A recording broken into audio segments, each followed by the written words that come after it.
I have a real question for women. Are they 100% addicted to the man they're with? In other words, did they really let God help them pick them, or did they pick them with some other women? You see, oftentimes women are vain to the point that they want their boyfriends to be more handsome than other women's men, and they choose that one to feel good about themselves, especially if they lost a real handsome man.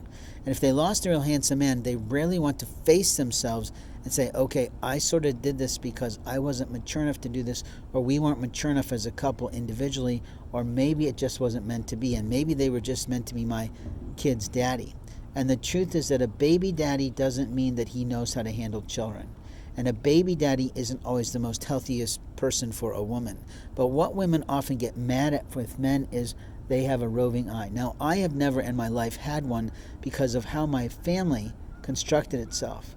My father and mother were married a good, I don't know, some 70 odd years. I can't remember. Maybe more like 60. But the truth is, I don't remember. But it was a hell of a long time. And my father probably had plenty of opportunities when he traveled for business to be promiscuous, but that never came home to us. And only one time did I hear him sort of slip, and I was sort of offended, but I didn't say a word. My mom could be pretty monstrous. Now, that doesn't mean that men are unholy, but I also know that God humbled him. For the abuses he had doled out on my family when we were children, God humbled him with disease. And we lived through his disease a good 7 or 8 years. And God does that to men who are abusive. But God also does that to women who are vain and have vices. Vain women always want that guy that they lost.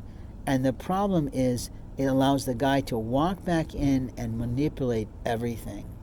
And what's sad for women is what they don't realize is what the man looks like to total strangers or others looking from the outside in.